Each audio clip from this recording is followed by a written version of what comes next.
নমস্কার। আজকে আমাদের আলোচ্য বিষয়বস্তু হলো যে ৯টি জিনিস ঈশ্বর আপনার জীবন থেকে সরিয়ে দেন আপনারই ভালোর জন্য। আধ্যাত্মিক দৃষ্টিতে অনেক সময় আমরা মনে করি যে ঈশ্বর আমার কাছ থেকে এটা কেন কেড়ে নিলেন? কিন্তু পরে বুঝতে পারি সেটা হয়তো আমাদের জন্য প্রয়োজনীয়ই ছিল না অ্যাকচুয়ালি। তো সেই ৯টা কি ভালোর জন্য আমাদেরকে কেড়ে নেয় সেগুলো নিয়ে আজকে আমাদের আলোচনা। জানার আগে বলে রাখি যারা অ্যাস্ট্রোলজিক্যাল কনসালটেশনস বা গাইডেন্স নিতে চান বা যারা অ্যাস্ট্রোলজি শিখতে চান বা যারা মেডিটেশনের গাইডেন্স নিতে চান বা শিখতে চান মেডিটেশন তারা অবশ্যই চ্যানেলের ডিসক্রিপশন দেওয়া নাম্বারে যোগাযোগ করতে পারেন। তো চলুন শুরু করা যাক। প্রথম যে পয়েন্টটা বলবো যে কি এমন জিনিস আপনার কাছ থেকে সরিয়ে নেয় যার ফলে আমাদের প্রত্যেকেরই জীবন খুব ভালো হয়ে যায়। সেটা আপনার জীবনের থেকেও সরিয়ে নিয়েছে, আমার জীবনের থেকেও সরিয়ে নিয়েছে এবং এক্স ওয়াই জেড যারা স্পিরিচুয়ালিটিতে বা আধ্যাত্মিকতার পথের পথিক তাদের প্রত্যেকের কাছ থেকে ম্যাক্সিমাম অলমোস্ট 90% মানুষদের ক্ষেত্রে এটা খুবই গ্রহণযোগ্য এবং প্রযোজ্য এবং তাদের জীবন থেকে সরিয়ে না হয়। ১ নম্বর পয়েন্ট হলো ভুল মানুষ। যে মানুষ আপনার শান্তি, আত্মসম্মান, উন্নতিকে নষ্ট করছে তাদের থেকে আপনার না ঈশ্বর তাদের কাছ থেকে কাট করে দেয়। সেটা আপনার হাজবেন্ড হতে পারে, সেটা আপনার আত্মীয় হতে পারে, পরম আত্মীয় যাদেরকে ভাবেন বা বলেন তারাও হতে পারে। সরিয়ে নেয় মানে আপনার সাথে সম্পর্ক বিচ্ছেদ, আপনার সাথে তাদের আর যোগাযোগ থাকে না। ভুল মানুষদেরকে আপনার জীবন থেকে ধীরে ধীরে সম্পর্ককে নষ্ট করে দিয়ে তাদেরকে আলাদা করে দেয়। কিন্তু আমাদের কি মনে হয় সেই সময় ঈশ্বর আমার কাছ থেকে সম্পর্কটাকে কেড়ে নিল। যদি রাখার হতো তাহলে ঈশ্বর রেখে দিতেন। কিন্তু এই যে দেখবেন এত বয়ফ্রেন্ড গার্লফ্রেন্ড এত যে ব্রেকআপ হচ্ছে, যদি রাখার হতো, যদি সম্পর্ককে রাখার হতো না, আপনি হাজার ঝগড়াঝাঁটি মনোমালিন্য তারপরেও না থেকে যেত। হওয়ার নয়, ওই জন্যই ছড়িয়ে নিচ্ছে।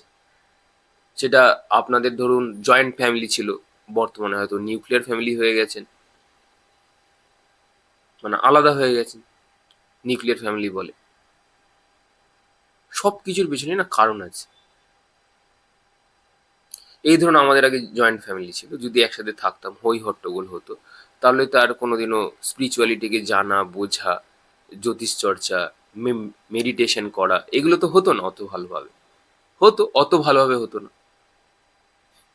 কেউ আপনাকে সে বাধা দিত। কারণ আপনাকে জীবনে একা হওয়াটা সবচেয়ে বেশি দরকার। যারা আধ্যাত্মিক পথের পথিক তাদেরকে সমস্ত কিছু থেকে আলাদা করে দেওয়াই হচ্ছে ঈশ্বরের কাজ। কেন? এটাকে শিক্ষা হিসেবে নিতে হবে। আপনি ভেবে দেখুন তো, যখন সবার সাথে থাকতেন এই জীবনকে বোঝার যে মানে খুঁজে পেয়েছিলেন? পাননি। যেই মুহূর্তে আপনি একা হয়ে গেছেন তখনই আপনি জীবন কি, আমি কি, কোথা থেকে এসেছি, কোথায় যেতে হবে এই প্রশ্নগুলো আপনার মধ্যে কিন্তু চারা গাছের মতো কিন্তু জন্ম নিয়েছে। আগে ছিল না, এখন হলো কেন? কারণ এতদিন আপনি মেতেছিলেন, হই হট্টগোলে মেতেছিলেন। আগে যখন ডিনার করতে যেতেন বা বাইরে রেস্টুরেন্টে যখন যেতেন হোল ফ্যামিলি নিয়ে হই হট্টগোল করতে করতে যেতেন। হয়তো এখন আপনি হয়তো নিজেই হয়তো ড্রাইভ করে যান বা নিজেই হয়তো একা একা হয়তো যান খেতে আপনার ছেলে অথবা মেয়েকে নিয়ে। ওর একটা কিন্তু আলাদা অনুভূতি আছে, শূন্য রাস্তা দিয়ে একা একা হেঁটে যাওয়ার একটা আলাদা মজা আছে। কিন্তু সবার সাথে গেলে ওটা একটা মজা, সেটা সবাই জানে। কিন্তু একা একা হেঁটে যাওয়া, একা একা রেস্তোরাঁয় যাওয়া, একা একা সিনেমা হলে যাওয়া, একা একা শপিং মলে যাওয়া, এগুলো যদি আপনারা কোনো করে দেখেন, পার্টিকুলারলি একা একা যাবে। মন্দির, মন্দিরে চলে যান একা একা, গিয়ে বসে থাকুন, শ্মশানে চলে যান। বন্ধু বান্ধব তো অনেক নিয়ে গেছেন, একা গিয়ে দেখুন না কেমন লাগে। একা একা চলে যান, আপনার যে সিনেমা প্রিয় সেটা গিয়ে দেখে আসুন। কে বাধা দিয়েছে? তো ভুল মানুষকে আমাদের জীবনে সরিয়ে ঈশ্বর কিন্তু আমাদেরকে অ্যাকচুয়ালি শক্তিশালী করে, যেটা আমাদের ভালোর জন্যই করে। এটা হচ্ছে 9টা জিনিসের মধ্যে প্রথম জিনিসের কথা বললাম। এবার আসবো 2 নম্বর পয়েন্ট, যেটা আমাদের সবচেয়ে বেশি প্রিয়, অত্যন্ত প্রিয়, যেটা ঈশ্বর আমাদের কাছ থেকে কেড়ে নিয়ে আমাদের সত্যিই উপকার করে এবং আগামী দিনেও করবে যদি এরকম থেকে থাকে। সেই 2 নম্বর পয়েন্টটি হলো আমাদের সবচেয়ে প্রিয় বিষাক্ত মানুষ বা বিষাক্ত সম্পর্ক। সব সম্পর্ক সারা জীবন যে থাকবে এমনটা কিন্তু নয়। সব সম্পর্ক সারা জীবনের জন্য আসে না। কিছু সম্পর্ক আমাদের শেখানোর জন্য আসে, তারপরে আবার শেষ হয়ে যায়। কেমিস্ট শপ থেকে যখন ওষুধ যখন কেনেন, পেছনের এক্সপায়ারি ডেটটা তো নিশ্চয়ই দেখেন। ওষুধের এক্সপায়ারি ডেট আছে, আপনার শরীরের এক্সপায়ারি ডেট আছে, আপনি হাতে যে গ্যাজেট বা ফোনটা যেটা ইউজ করছেন সেটার একটা এক্সপায়ারি ডেট আছে। আপনার সম্পর্কে এক্সপায়ারি ডেট হবে না? বিশেষ করে বিষাক্ত মানুষদের, বিষাক্ত সম্পর্কগুলো। সাপ যে বিষাক্ত তবু সেটা দূর থেকে বোঝা যায়। কুকুর যে আপনাকে কামড়ে দিতে পারে সেটা আপনি দূর থেকে অনুধাবন করতে পারেন। কিন্তু এই মিষ্টভাষী মানুষগুলো আপনার সাথে থেকে কখন যে আপনাকে ছোবল দিয়ে চলে যাবে তার হদিশ কিন্তু কোনোদিনই পাবেন না। শুধুমাত্র গালে হাত দিয়ে বসেই থাকবেন আর ভাবতে থাকবেন এটাও হলো আমার সাথে। এই বিষাক্ত সম্পর্কগুলোকে ঈশ্বর আমাদেরকে দেন আমাদের জীবনের লাইফ এর লেসেন নেওয়ার জন্য, অর্থাৎ জীবনের শিক্ষাকে নেওয়ার জন্যে। যখন শিক্ষা আমাদের শেষ হয়ে যায়, আমরা যেরকম স্কুল থেকে গুটি গুটি পায়ে বাড়ি ফিরে আসি, ঠিক একইভাবে গুটি গুটি পায়ে এই বিষাক্ত সম্পর্কগুলো চিরতরে কালের গর্ভে মিশে যায়, আর ফিরে আসে না। আমি বলছি না কোনো ভালো সম্পর্ক চলে যায় না, অবশ্যই যায়। কিন্তু সেই ভালো সম্পর্কটাকে যেটা আপনি এক আখ্যা দিচ্ছেন, সেই সম্পর্কটি হয়তো আপনার জন্য পারফেক্ট নয়। একটা খুব ভালো গ্যাজেট হতে পারে আপনার মানে পৃথিবীতে আবিষ্কার হয়েছে, তবে সেই গ্যাজেটসটা যা আপনার পক্ষেও স্যুট করবে এরকমটা নাও হতে পারে। কিন্তু পরের পয়েন্ট 3 নম্বর, যেটা ঈশ্বর কেড়ে নিয়ে আমাদের আত্মার জাগরণ করে। আপনারা ভাবছেন আমি কি বলবো। 3 নম্বরটা হলো অহংকারকে কেড়ে নেয়। অহংকার কি করে কাড়ে?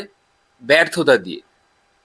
আপনি কত গভর্নমেন্ট সার্ভিসের পরীক্ষা দিচ্ছেন, আপনাকে চাকরি দিচ্ছেই না। কি মজা বলুন তো। অহংকারকে ভাঙছে, বুঝতে শেখাচ্ছে, তুমি পুরোপুরি হাত তুলে দ্রৌপদীর মতো সারেন্ডার করে দাও, তারপরে তোমার জীবনে আমি এমন কিছু দেব যা সরকারি চাকরির থেকেও অনেক বেশি। তোমার জন্য আলাদা ভান্ডার ঠিক করা আছে। কিন্তু যতক্ষণ তুমি নিজে লড়াই করছো, ঈশ্বর বলছেন আমি কিন্তু তোমার হয়ে পথে নামবো না। তুমি তোমার অহংকার দিয়ে যুদ্ধ চালিয়ে যাচ্ছ, চালিয়ে যাও, কোনো অসুবিধা নেই। পাবে কিন্তু তুমি না, পাবে তুমি সেটাই যেটা আমি ঠিক করে রেখেছি। বরং তুমি তোমার সময় নষ্ট করছো। তুমি তোমার সময় নষ্ট করছো। যে পসিবিলিটিসগুলো আমি তোমার জন্য তৈরি করে রেখেছি সেগুলো তুমি হারাতে বসেছো। তুমি যদি আগেই ছেড়ে দিতে, আমি অনেক আগেই তোমায় দিয়ে দিতাম। কিন্তু তুমি তোমার ইগো এবং অহংকার দিয়ে এখনো পর্যন্ত লড়ে লড়ে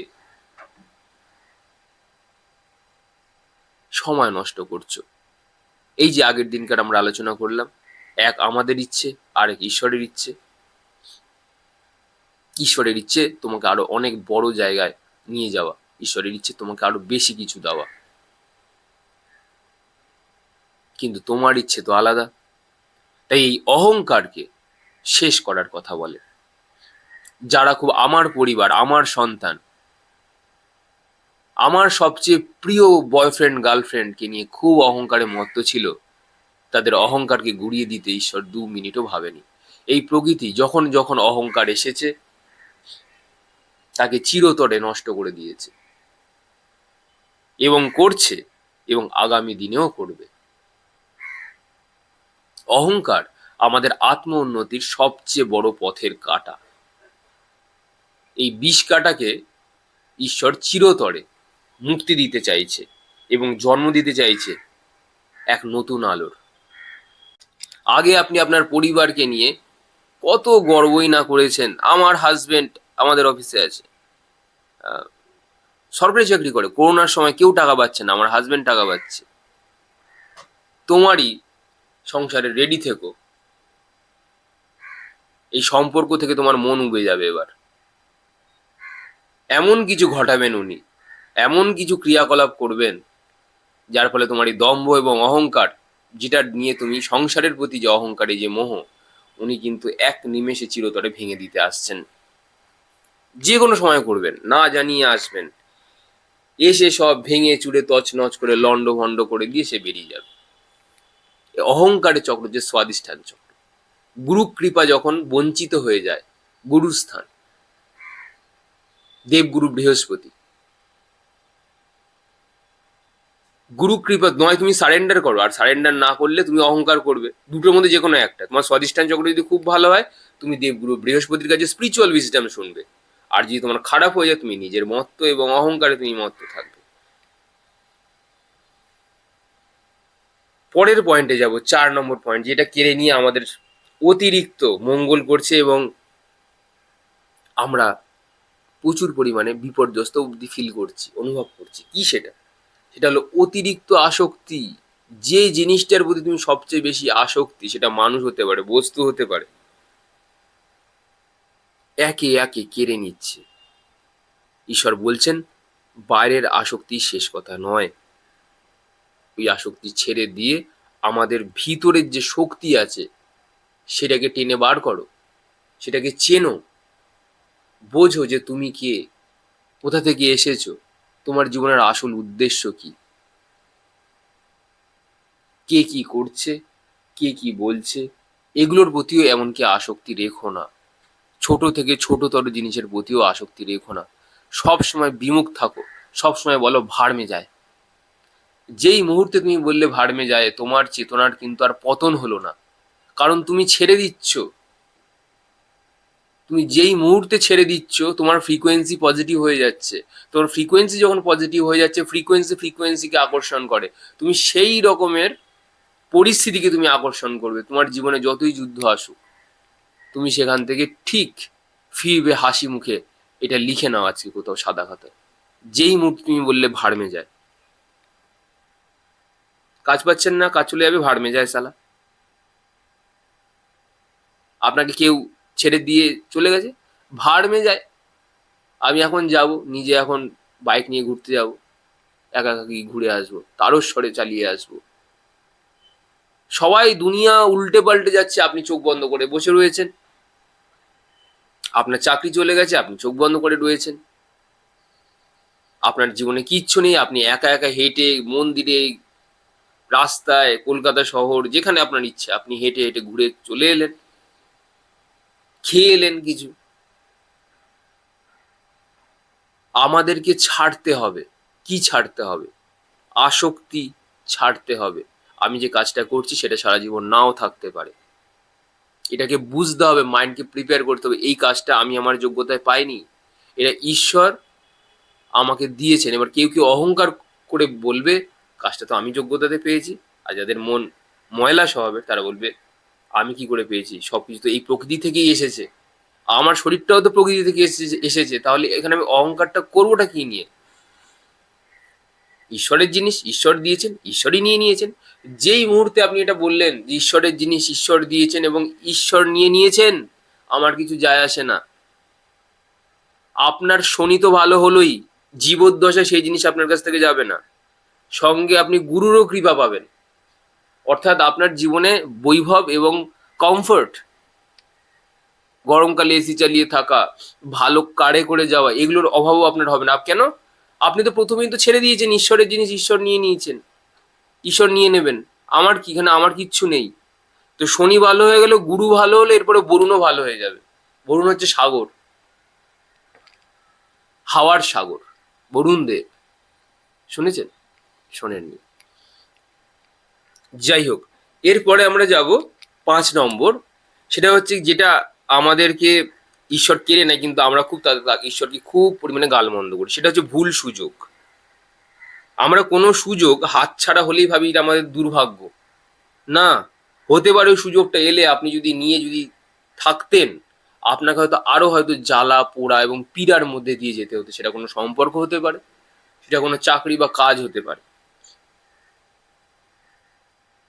আপনার উপযুক্ত পথটা কি সেটা কোনো মানুষ আপনাকে বলতে পারবে না। কোনো মানুষকে দিয়ে ঈশ্বর আপনাকে করিয়ে নিতে পারে, কিন্তু সেই মানুষটা যে কোন মানুষ হবে সেটা আপনিও জানেন না, আমিও জানি না, সেটা একমাত্র ঈশ্বর জানে। তো ভুল সুযোগ কিন্তু কেড়ে নেয় ঈশ্বর। ভুল সুযোগ কেড়ে নিয়ে আপনাকে বাঁচিয়ে দেয়। আপনি ভাবছেন আপনার বিয়ে হচ্ছে না, আপনাকে বিয়ে দেওয়াচ্ছে না কেন? কারণ ঈশ্বর চায় না যে এই ছেলেটি বা মেয়েটি আর কোনো যাতনার মধ্যে দিয়ে যাক বা কোনো ভুল সুযোগ আসুক। সঠিক সময় হলে পরে উনিই আপনাকে ঠিক জোগাড় করে দেবেন। আপনি কেন ছাড়তে পারছেন না? আপনি বলছেন আমি ম্যাট্রিমনিতে দেখছি, আমি ঘটক লাগিয়েছি, মানে আপনি সব যখন করছেন, ঈশ্বর বলছে তুই যখন এত যখন পণ্ডিত বুঝদার হয়ে গেছিস, তুই তাহলে খেটে মর, তুই তাহলে করতে থাক।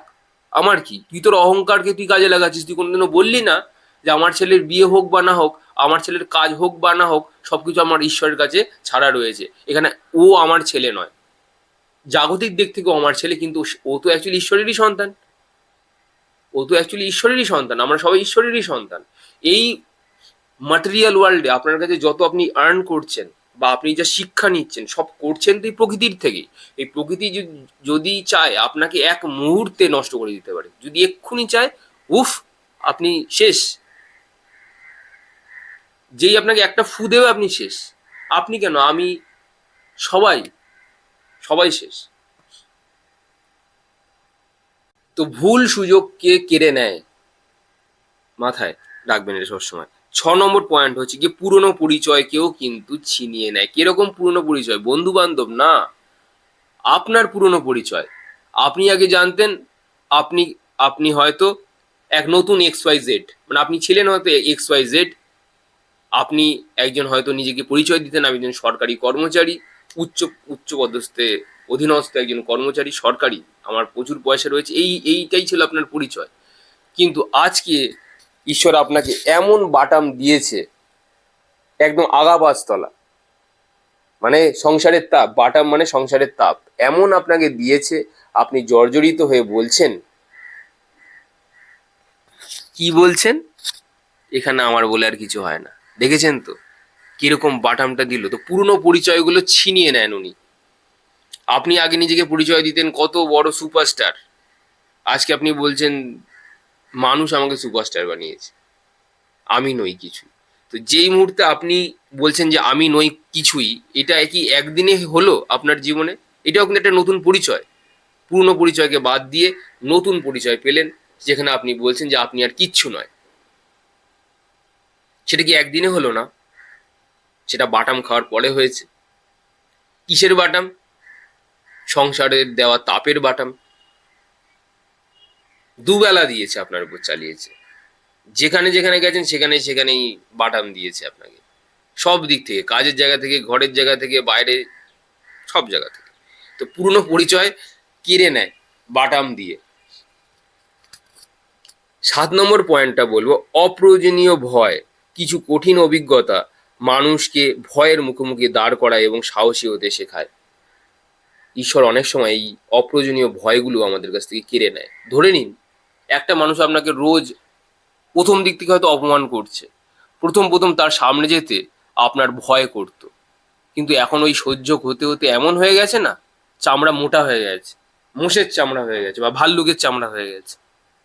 এখন আর আপনার আর কাউকে আর কোনো ভয় ডর কিচ্ছু নেই। এই অপ্রয়োজনীয় ভয়কে তুলে নেওয়ার জন্য ঈশ্বর কিন্তু বাটাম দিয়ে আপনার চামড়াকে আপনার ভাল্লুকের চামড়ার মতন তৈরি করে, যাতে শীত গ্রীষ্ম বর্ষা এই চামড়াই ভরসা।